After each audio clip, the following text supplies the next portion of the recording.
Hello, C aspirants, and welcome back to another episode of Revision Boosters. In this episode, we'll talk about another chapter, a very important chapter, that is salaries. One of the head of income, one of the five heads of income. So, the chapter salaries is a very big chapter. I've put in a very brief and concise manner, which will help you in your practical sums. Okay, so few points to note while doing the chapter salaries is first is there should exist an employer and employee relationship between a payer and payee to charge that income under the head salaries. That is employer and employer का relationship होना चाहिए to charge an income under the head salaries. ठीक है. Next point is method of accounting. Method of accounting हम लोग जब salaries का income करेंगे तब what method will be followed, that is due or receipt basis, that is whichever is earlier. अगर due होता है उसको ले लेंगे, receipt होगा तो उसको ले लेंगे. ठीक है. Next is so this is the format of computation of taxable salaries, and we will discuss this format in details. And by discussing this, I am sure that all the important points for this chapter will be covered.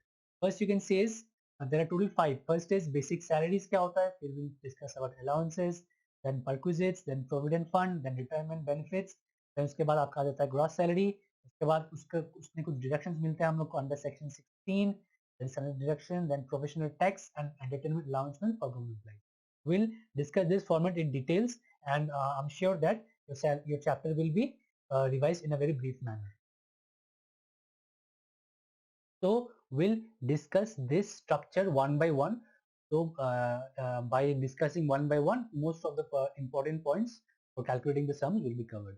First is, this is the format of computation of salaries. First is basic salary. Basic salary जो आपको मिलेगा वो ले लेना है. Next is fees या commission will be fully taxable. Next is bonus, that also will be fully taxable. Next is leave salary during employment. अगर कोई हम लोग को लीव सैलरी मिलता है during employment, that will also be fully taxable. Next heading is allowances. अभी allowances को हम लोगों ने चार टाइप ऑफ कैटेगरीज में डिवाइड किया. First category is fix payment for specific purpose. इसके अंदर first is house rent allowance. House rent allowance हम लोग कैसे कैलकुलेट करते हैं? फर्स्ट इज हम लोग को जितना एचआरए मिलता है, ठीक है, उसके बाद लेस अंडर सेक्शन 10 13 ए एग्जेम्प्टेड. एग्जेम्प्ट क्या होगा? Lower of following.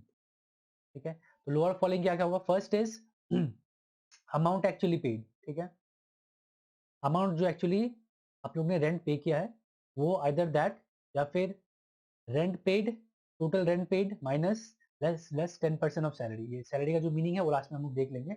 उसके बाद 50% या फिर 40% ऑफ सैलरी. 50% ऑफ सैलरी हम लोग कब लेंगे? जब अगर एम्प्लॉय कोलकाता में है, मुंबई में है, चेन्नई में है या दिल्ली में है. And for remaining states 40% of salary. ठीक है, तो ये तो था एचआरए का कैलकुलेशन, जो कि जितना हम लोग को अलाउंस मिलता है उससे फिर जो list of the following as per section 1013 है जो होगा वो रिमेनिंग जो रहेगा वो टैक्सेबल. नेक्स्ट इज कुछ स्पेशल अलाउंसेस. इसमें भी इसमें भी कुछ एग्जाम्पशंस हम लोग को मिलेंगे एज पर सेक्शन 1014. ठीक है, तो first is children education allowances. इसमें हम लोग को जितने अलाउंसेस मिलेगा उसमें से फिक्स हम लोग एग्जाम्पशन कितना मिलेगा? That is up to ₹100 per month, maximum 2 children. तो हम लोग को चिल्ड्रन एजुकेशन अलाउंस एम्प्लॉयर से जितना भी मिले फिक्स हम लोग को एग्जाम्पशन मिलेगा under section 1014, that is up to ₹100 per month for 2 children. Next is hostel and hostel expenses allowances. Hostel expense allowances के लिए भी हम लोग को फिक्स एग्जाम्पशन मिलेगा under section 1014, that is ₹300 per month, maximum 2 children. ठीक है. Next is transport allowance. Transport allowance अगर ब्लाइंड, डेफ, डम या फिर हैंडीकैप डिसेबल एम्प्लॉय को दिया जाता है तो उसको एग्जाम्पशन कितना तक मिलेगा? 3200 पर मंथ तक एग्जाम्पशन मिलेगा and remaining will be taxable. Next is tribal area allowance. अगर एम्प्लॉय ट्राइबल एरिया में है तो उसको 200 पर मंथ के हिसाब से उसको एग्जाम्पशन मिलेगा tribal allowance and remaining will be taxable. Next is allowance to employee of transport. अगर एम्प्लॉय ट्रांसपोर्ट में काम करते हैं तो उसको कितना एग्जाम्पशन मिलेगा? जितना जितना अलाउंस है उसका 70% या फिर 10,000 whichever is lower उसका एग्जाम्पशन मिलेगा and remaining will be taxable. ठीक है. नेक्स्ट इज कुछ स्पेशल कॉम्पेंसेटरी अलाउंसेस है. ठीक है, तो बहुत सारे हैं. You guys can just have a look on this. मैं कुछ कुछ पढ़ देता हूँ, जैसे कि allowance of border area, remote locality, फिर डिस्टर्ब एरिया, तो इसमें कितना मिलेगा 200 पर मंथ, 300, 750, 10, 1000। तो ये सब आप लोग पढ़ लीजिएगा, this are very easy, and एक बार आप लोग पढ़ लेंगे तो आप लोग के माइंड पे ये बैठ जाएगा। और भी कुछ जैसे कि field area allowance, field area allowance 2600 per month, modified field area allowance 1000 per month. तो ऐसे कर करके ऑलमोस्ट बहुत सारे हैं, तो आप लोग एक बार देख लीजिएगा, ठीक है। तो ये तो था fixed, this we just now we talked about the fixed payment for specific purpose, ठीक है। Now next we'll move on to the allowances exempt up to the expense incurred for office purposes। अभी ये allowances उतना तक ही exempt होगा जितना extent तक हम लोग office purpose के लिए खर्च करते हैं। If we spend anything for personal expenses, that will not be exempt. So expenses for official purpose like traveling, transfer allowances, फिर conveyance allowances, daily allowances, helper allowances, academic allowances, uniform allowances, तो ये सब allowances जो हमको दिए जाते हैं and we use it for only for official purpose, only then it will be exempted and remaining will be taxable, ठीक है। फिर next third heading is allowances which are fully taxable, मतलब ये सब allowances will be always fully taxable। First is medical allowance, entertainment allowance, project allowance, overtime allowance, city compensatory allowance, etcetera etcetera. और भी कुछ allowances हो सकते हैं जो कि हम लोग ने ऊपर मेंशन नहीं किया है, या फिक्स अलाउंसेस पे, या फिर जो कि पार्टली एग्जाम रहेंगे, तो वो सब फुल्ली टैक्सेबल रहेंगे। देखिए यहाँ पे मैंने लिख दिया, if any other allowances which are not mention above and if we come across those will be fully taxable, ठीक है। Next is allowances which are fully exempted, कुछ अलाउंसेस जो कि फुल्ली एग्जेम्प्ट रहता है। First is sumptuary allowances granted to जजेस of high court and supreme court. Supreme court के जजेस को अगर समटेरी अलाउंस दिया जाता है तो वो फुल्ली एग्जेम्प्ट रहता है। Next is allowances to high court जजेस, हाई कोर्ट जजेस को अगर कुछ अलाउंसेस दिया जाता है तो वो भी फुल्ली एग्जेम्प्ट रहता है। Next is compensatory allowance received by a जज, अगर कुछ कंपनसेटरी अलाउंसेस जजेस को मिलता है तो वो भी फुल्ली एग्जेम्प्ट रहता है, ठीक है। तो ये तो था अलाउंसेस के बारे में। Next is will talk about perquisites. Perquisites को हम लोग ने टू कैटेगरीज में डिवाइड किया है। First is perquisites always taxable in the hands of employee, मतलब ये हेडिंग जो है इसके अंदर जो हम लोग पढ़ेंगे, this will always be taxable in the hands of the, ठीक है। First is rent free accommodation. Rent free accommodation को हम लोग थोड़ा डिटेल्स में देखेंगे। Yes, rent free accommodation, rent free accommodation अगर किसी गवर्नमेंट एम्प्लॉय को मिलता है तो फिर उसका जो लाइसेंस फी है वो टैक्सेबल है, ठीक है। नेक्स्ट इज अगर एम्प्लॉयर अपना अकोमोडेशन एम्प्लॉय को प्रोवाइड करे तब क्या होगा, अगर किसी अकोमोडेशन ओन बाय एम्प्लॉयर, अगर एम्प्लॉयर का अकोमोडेशन है और एम्प्लॉय को देता है तो क्या होगा, अगर एम्प्लॉय उस स्टेट में जहाँ का पॉपुलेशन लेस देन 10 लाख है तो 7.5% ऑफ सैलरी जो होगा वो टैक्सेबल। सैलरी का जो मीनिंग है वो लास्ट में हम देख लेंगे। नेक्स्ट इज अगर वो स्टेट का पॉपुलेशन 10 लाख से ज्यादा है बट 25 लाख से कम है तो फिर 10% ऑफ सैलरी टैक्सेबल हो जाएगा, ठीक है। नेक्स्ट इज अगर पॉपुलेशन 25 लाख से ज्यादा है देन 15% ऑफ सैलरी टैक्सेबल होगा। नेक्स्ट अगर एकोमोडेशन एम्प्लॉयर रेंट में लेके एम्प्लॉय को दे देता हूँ क्या होगा, तो फिर विच ओवर इज लोअर टैक्सेबल हो जाएगा, 15% ऑफ सैलरी या फिर रेंट पेड बाय एम्प्लॉय, जो भी लोअर अमाउंट आएगा वो टैक्सेबल, ठीक है। नेक्स्ट है अगर होटल एकोमोडेशन प्रोवाइड करते हैं तो फिर क्या है, उसमें भी विच ओवर लोअर होगा, अगर 25% ऑफ सैलरी और होटल चार्जेस जो भी लोअर होगा वो टैक्सेबल हो जाएगा, ठीक है। नेक्स्ट इस पे हम लोग को याद रखना है कि जितना भी ये सब हम लोग को प्रोवाइड किया गया है बाय एम्प्लॉयर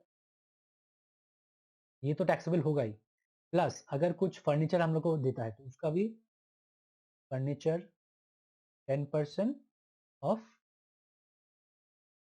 सॉरी 10% ऑफ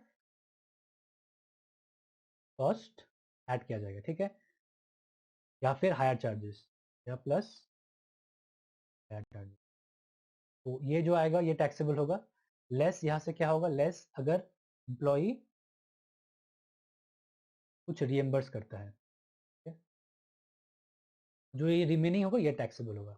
यहाँ पे ये लिखा हो गया है कि अगर एम्प्लॉयर कुछ फर्नीचर देता है तो वो ऐड हो जाएगा, और या फिर कुछ हायर चार्जेस तो वो ऐड हो जाएगा, अगर एम्प्लॉय कुछ रिएम्बर्स करता है तो वो लेस हो जाएगा, ठीक है। अभी RFA इन स्पेशल केसेस, अगर ऑफिशियल टूर में जाता है एम्प्लॉय तो उसका उसका पूरा एक्सपेंसेस क्या रहेगा, विल बी नॉट टैक्सेबल, ठीक है। नेक्स्ट इज ट्रांसफर, अगर किसी एम्प्लॉय को ट्रांसफर मिलता है तो hotel on after transfer he stays in hotel accommodation, so first 15 days it will be exempted, ठीक है।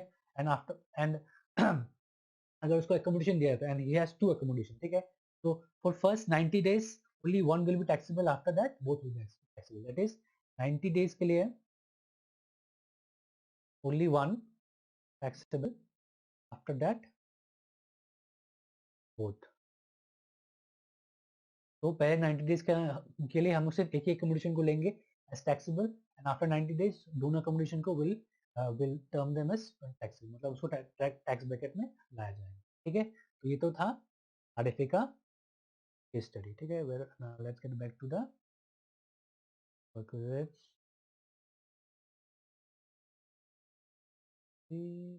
हाँ, तो रेंट फ्री एकोमोडेशन हो गया. Next is some fringe benefits. कुछ फ्रिंज बेनिफिट्स एम्प्लॉय को देता है, तो उसमें किसी कुछ एग्जाम्पशन हम लोग को मिलेगा. सपोज हम लोग को फीमेल दिया जाता है, तो फीमेल से मैक्सिमम ₹50 पर मिल एग्जाम रहेगा, ठीक है, and remaining will be taxable, ठीक है. एंड सपोज कुछ गिफ्ट वाउचर्स या फिर टोकन एम्प्लॉय को मिलता है या फिर एम्प्लॉय के फैमिली मेंबर्स को मिलता है, तो वो per annum 5000 per annum will be exempted, but अगर कैश में मिलता है तो वो फुली टैक्सेबल है, ठीक है. Next is credit card expenses. अगर एम्प्लॉय के लिए क्रेडिट कार्ड एक्सपेंसेस पे करता है या फिर एम्प्लॉय के फैमिली मेंबर्स के लिए, तो वो फुल्ली टैक्सेबल है, ठीक है. Next is expenses of club. अगर एम्प्लॉय को क्लब फैसिलिटीज दे रहा है, तो एक्सपेंसेस ऑफ जो क्लब होगा, एक्सपेंसेस ऑफ क्लब होगा वो टैक्सेबल रहेगा, बट अगर ऑफिशियल के लिए हुआ तो वो टैक्सेबल नहीं रहेगा. एंड जो फर्स्ट कॉर्पोरेट मेंबरशिप रहता है क्लब में घुसने के लिए, तो वो भी टैक्सेबल नहीं रहेगा, बट रिमेनिंग जो क्लब एक्सपेंसेस रहेगा वो टैक्सेबल रहेगा, ठीक है. नेक्स्ट इज अदर पर्क्विजिट, जो कि फुली टैक्सेबल रहेगा, जो कि हम लोग को एम्प्लॉयर प्रोवाइड करता है. ये सब पर्क्विजिट फुली टैक्सेबल रहेगा. सपोज हम लोग को स्वीपर दिया गया है, गार्डनर दिया गया है, वॉचमैन दिया गया है, तो इस सब पर्क्स का जो वैल्यू होगा वो फुली टैक्सेबल है. Next is supply of gas दिया, इलेक्ट्रिसिटी दिया, वाटर दिया, तो ये सब भी फुली टैक्सेबल, ठीक है. Next is education facility. अगर एम्प्लॉयर के बच्चे को एजुकेशन फैसिलिटी देता है, तो हम लोग क्या चेक करेंगे? Will check that the cost of education in similar institute does it cross 1000. If it cross 1000, then the whole allowance which will perquisite that will be given will be taxable. अगर similar institute में 1000 cross नहीं करता है, then it will not be taxable. मैंने यही यहाँ पे लिख दिया है. Education facility, employer provides education facility to children and cost of education in similar institute does not cross 1000 per month, then not taxable, ठीक है. तो ये तो था about education facility. Next is professional tax पे. अगर एम्प्लॉयर हम लोग के लिए प्रोफेशनल टैक्स पे करता है, तो वो भी एक पर्क के हिसाब से टैक्सेबल है, ठीक है. Next is few other perquisites. First, that is one is employee stock option plan. We'll look into it.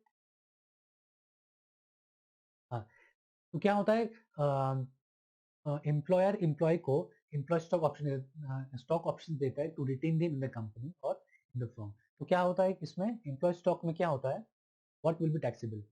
Taxable will be FMV of shares on the date of exercising option. जिस दिन option exercise करेंगे उस दिन के FMV value minus allotment price. तो जो remaining होगा वो taxable रहेगा. तो इम्पोस्ट ऑफ ऑप्शन प्लान के लिए इतना ही. was very short topic.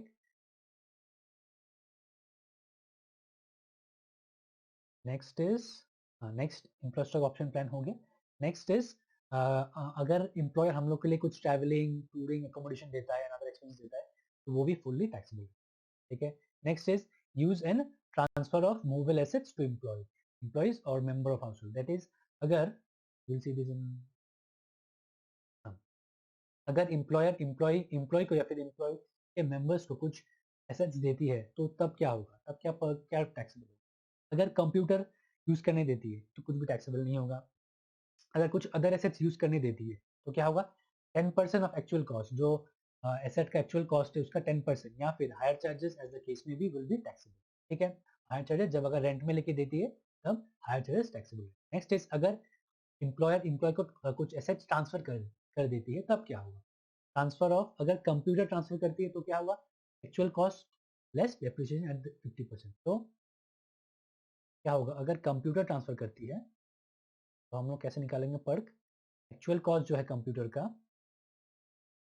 में से less depreciation rate 50% WDV method से और कंप्लीटेड, ठीक है. जो रिमेनिंग होगा वो टैक्सेबल होगा. तो अगर एम्प्लॉयर एम्प्लॉय को कंप्यूटर ट्रांसफर करता है, तो जो एक्चुअल कॉस्ट है उससे हम लोग डेप्रिसिएशन माइनस कर देंगे 50% से WDV मेथड से फॉर एवरी कंप्लीटेड ईयर, और जो रिमेनिंग रहेगा वो।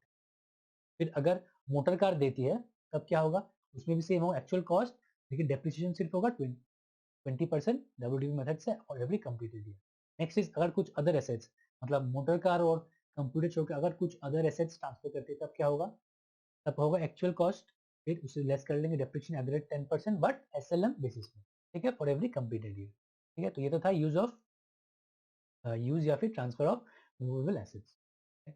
Next will get back to the format.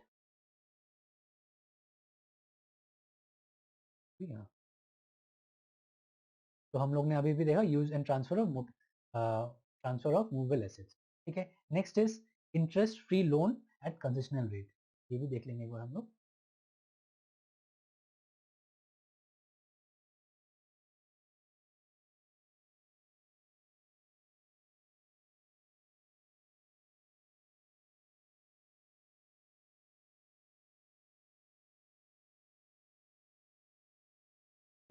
तो इंटरेस्ट फ्री लोन,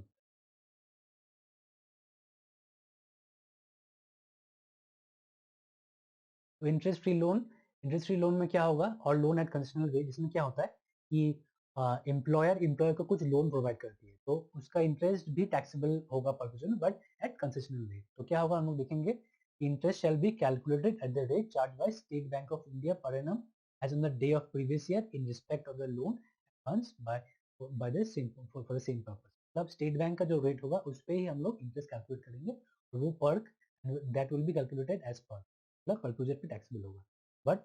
लेकिन बट ये टैक्सेबल, बट ये इंटरेस्ट टैक्सेबल कब नहीं होगा, व्हेन, अगर लोन को दिया गया है, अगर लोन डज नॉट एक्सीड 20,000, या फिर loan is taken for medical treatment और स्पेसिफाइड डिजीजेस, या फिर फर्दर, ये तो था लोन टैक्सेबल नहीं होगा। Next is further interest shall be calculated on the balance outstanding on the last day of each month, that is her month का and last day में जितना अमाउंट आउटस्टैंडिंग रहेंगे उस पे ही हम लोग इंटरेस्ट कैलकुलेट करेंगे।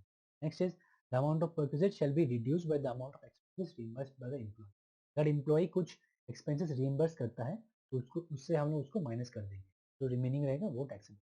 ठीक है, तो and this perquisite can be taken for the employees member of house hold, अगर हाउस होल्ड एम्प्लॉय के हाउस होल्ड के लिए भी लिया गया तब भी वो taxable. For example house spouse के लिए लिया, चिल्ड्रन के लिए लिया, चिल्ड्रन अंडर स्पाउस के लिए लिया, या पेरेंट्स, सर्वेंट्स या फिर डिपेंडेंट। ये तो था इंटरेस्ट फ्री लोन। ठीक है, next will see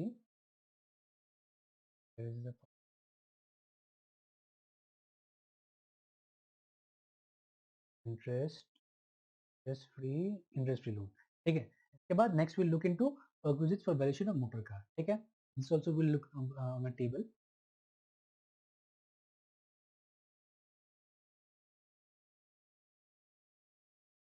perquisites for valuation of motor car। ठीक है, perquisites for valuation of motor car, this is only for motor car। तो इसमें क्या होगा, perquisites in case of motor car for exclusively business purpose, अगर motor car employ सिर्फ business purpose के लिए यूज करता है तो nothing will be taxable.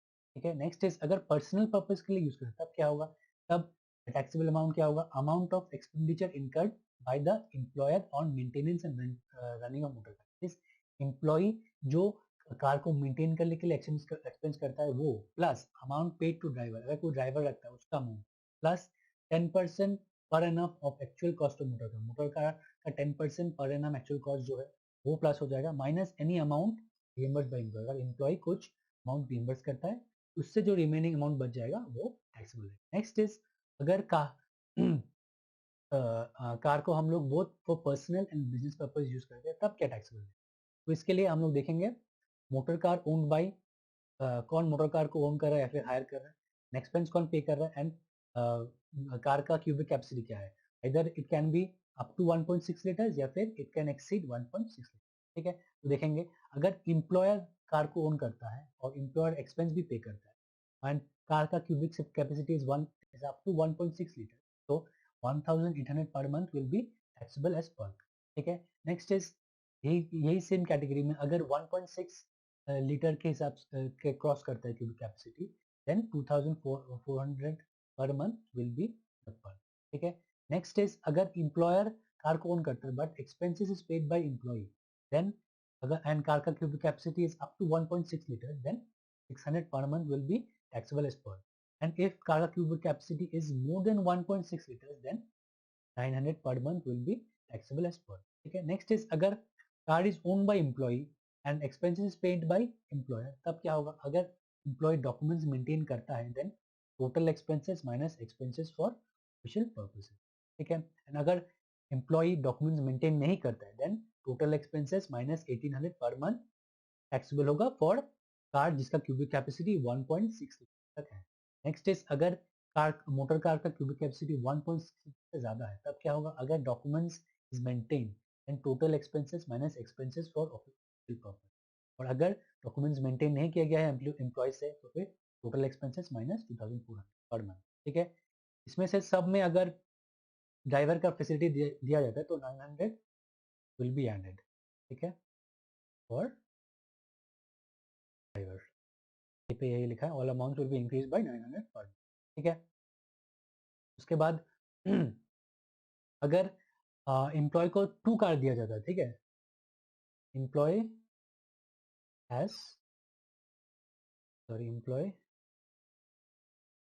Uses 2 cars और मोटर कार. ठीक है.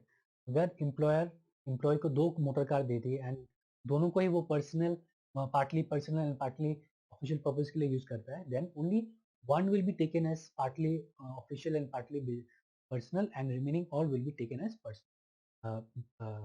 personal motor car. मतलब will be that will be fully taxable. ठीक है. यहाँ पे ये लिखा गया है, if motor car, if more than a car is provided by the employer for a partly personal and partly official use, then one car shall be treated as for partly personal, partly official purpose and all other cars for fully personal use.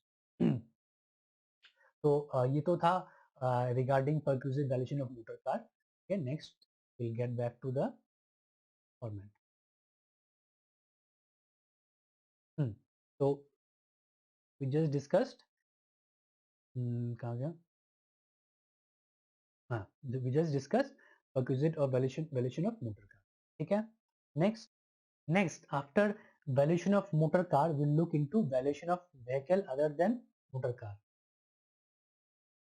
ठीक है. This also we'll discuss in details.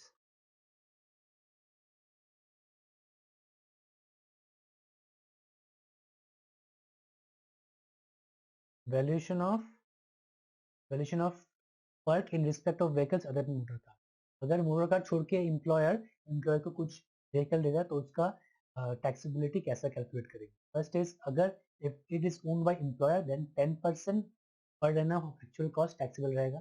ठीक है. उसके बाद if it is owned by employee then अगर documents employee maintain करता है then only personal expenses will be taxable. And if the employee does not maintain the documents then total expenses जो आएगा minus 900 per month जो भी remaining आएगा वो tax.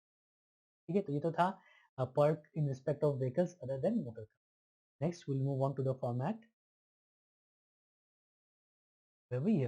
तो वैल्यूएशन ऑफ व्हीकल हो गया यहाँ पे. Next is perquisites. we look into perquisites which are always exempted in the hands of employee. तब एम्प्लॉय के हाथ में हमेशा वो exempted रहेगा. तो following are the few, that is following expense incurred by employer पे करेगा हम लोग के behalf में, and this is GMAT. That is these are the acronyms given for remembering it. G for group insurance scheme paid by employer. M for medical insurance premium of employer. Next is A for accident insurance premium. T for telephone including mobile phone expenses. तो ये सब हमेशा exempted रहेगा employ के हाथ में. ठीक है. नेक्स्ट इज अगर ट्रेनिंग और रेफरेंस कोर्स फॉर एम्प्लॉय के लिए अगर कोई रेफरेंस या ट्रेनिंग कोर्स दिया है तो वो भी पूरा exempted. Next is use of health clubs, ये भी पूरा एग्जेम्प्टेड रहेगा. फिर tax paid by employer on non monetary perks, इसमें भी अगर एम्प्लॉय हम लोग के लिए कुछ नॉन मॉनेटरी पर्क्स में टैक्स पे करता है तो वो भी फुल्ली एग्जेम्प्ट रहेगा. Next is medical treatment exempted. अगर मेडिकल ट्रीटमेंट के लिए एम्प्लॉय के लिए कुछ पेमेंट करता है तो वो फुल्ली एग्जाम रहेगा. अगर ओन हॉस्पिटल होता है एम्प्लॉयर का या फिर गवर्नमेंट हॉस्पिटल होगा या फिर कोई स्पेसिफिक हॉस्पिटल होता है for specific disease. Next is अगर एम्प्लॉय फॉरेन के बाहर that is medical treatment in foreign country, तो उस पर क्या होगा? फर्स्ट इज ट्रैवल एक्सपेंस के लिए क्या होगा? ट्रैवल एक्सपेंस जब एम्प्लॉयर पे करता है तब क्या एग्जाम रहेगा, क्या एग्जाम नहीं रहेगा? अगर employee का gross total income in previous year does not exceed 2 lakh, then the travel expenses paid by employer will be fully exempt. But अगर gross total income employee का the previous year में 2 lakhs exceed करता है, then travel expenses paid by employer will be fully taxable. Next is treatment. Next is for foreign में जो हम लोग treatment का expense होगा either for employer या फिर for any family member या फिर कोई medical attendant होगा and expenses up to that amount will be exempted as notified and given by RBI जितना परमिट करेगा उतना ही हम लोग एग्जाम कर सकते हैं और ट्रीटमेंट मेडिकल अटेंडेंट या फिर स्टे एक्सपेंस. ठीक है, तो ये तो था medical treatment in foreign country. Next is provident fund. Provident fund को भी हम लोग तो डिटेल्स में डिस्कस करेंगे. प्रोविडेंट फंड, तो प्रोविडेंट फंड का यहाँ पे मैंने एक टेबल बनाया. That is nature, own contribution, that is employee contribution. Next is employers contribution and interest जो मिलेगा हम लोग को and amount received on term. तो first is statutory provident fund. Statutory provident fund जो एम्प्लॉय खुद कंट्रीब्यूट करता है वो डिडक्शन अंडर पीसी में चला जाता है. फिर अगर एम्प्लॉयर कंट्रीब्यूट करता है तो वो एग्जेम्प्टेड रहता है. उसमें कुछ इंटरेस्ट मिलता है तो वो भी एग्जेम्प्टेड रहता है and amount received on termination होता है तो वो भी exempted. Next is recognised provident fund approved by income tax department. तो जो आरपीएफ है वो अगर एम्प्लॉय खुद कंट्रीब्यूट करता है तो वो 80C में डायरेक्शन में चला जाता है और अगर एम्प्लॉयर कंट्रीब्यूट करता है तो उससे कितना exempted up to 12% of salary. That is कैसे हम उसको लिखेंगे आरपीएफ जितना एम्प्लॉयर कंट्रीब्यूट किया माइनस 12% ऑफ सैलरी. अब सैलरी का मीनिंग क्या है वो हम लोग लास्ट में देखेंगे. जितना रिमेनिंग होगा वो टैक्स रहेगा. ठीक है, नेक्स्ट इज इंटरेस्ट. अगर हम लोग को कुछ इंटरेस्ट मिलता है तो 9.5%, दैट इज सपोज हम लोग को 12% मिलता है.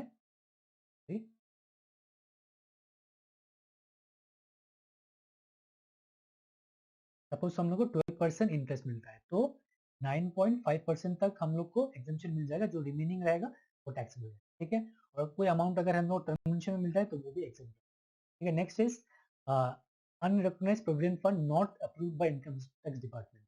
तो इसका अगर एम्प्लॉय कुछ कंट्रीब्यूट करता है तो वो एटीसी में चला जाता है. अगर एम्प्लॉयर कुछ कंट्रीब्यूट करता है वो एग्जेम्प्ट रहता है और कुछ इंटरेस्ट मिलता है वो भी एग्जेम्प्ट रहता है. फिर अगर टर्मिनेशन में कुछ अमाउंट मिला तो फिर क्या होगा तो फिर हम लोग देखेंगे. अगर एम्प्लॉयर्स कंट्रीब्यूशन जो होता है वो सैलरीज में चला जाता है. ठीक है, एम्प्लॉयर कंट्रीब्यूशन जो होता है वो सैलरीज में चला जाता है.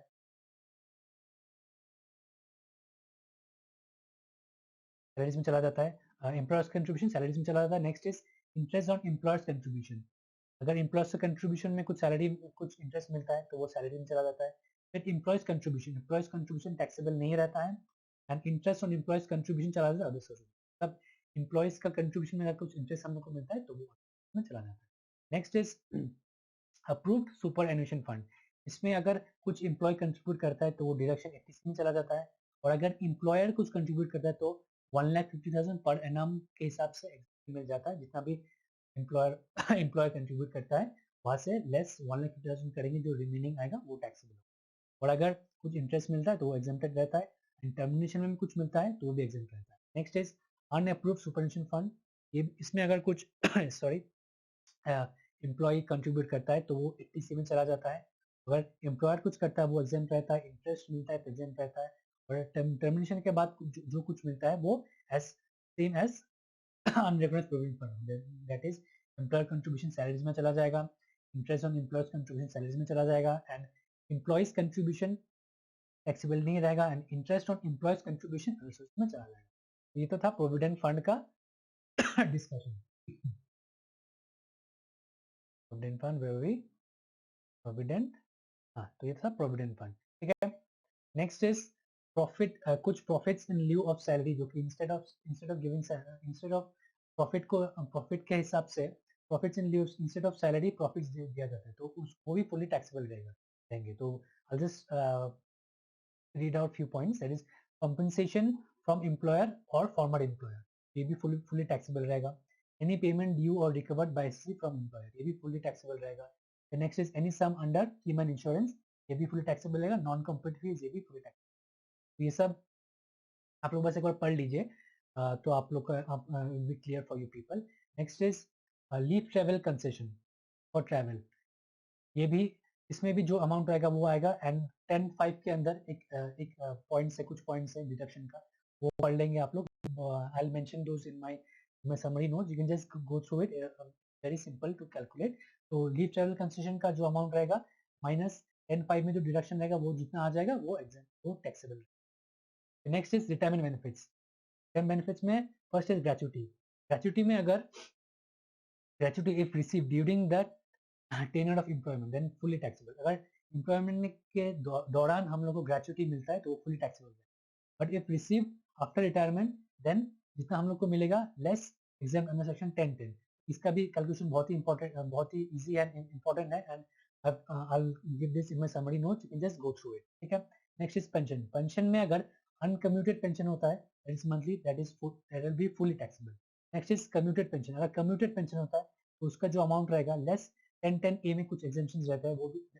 This calculation is very simple. You can just have a look into the summary notes. ठीक है, आपको मिल जाएगा.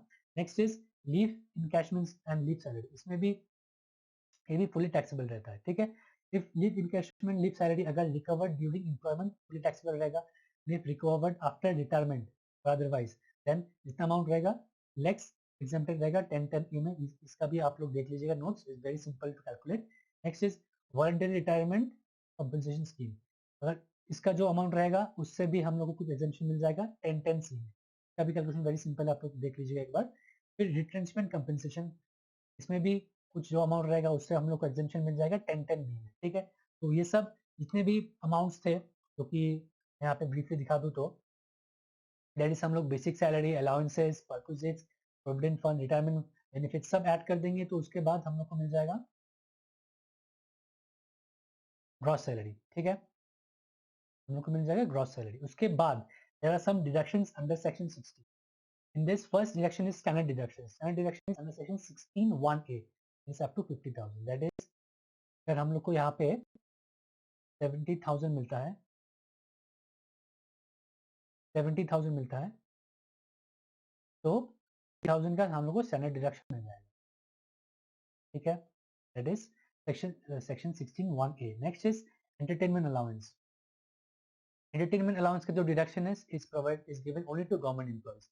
That is, entertainment allowance पहले हम लोग as a perquisite fully taxable करेंगे एंड बाद में स्टैंडर्ड डिडक्शन सेक्शन 16 में हम लोग उसको अलाउ करेंगे. अभी एंटरटेनमेंट अलाउंस में क्या अलाउ होगा एज डिडक्शन.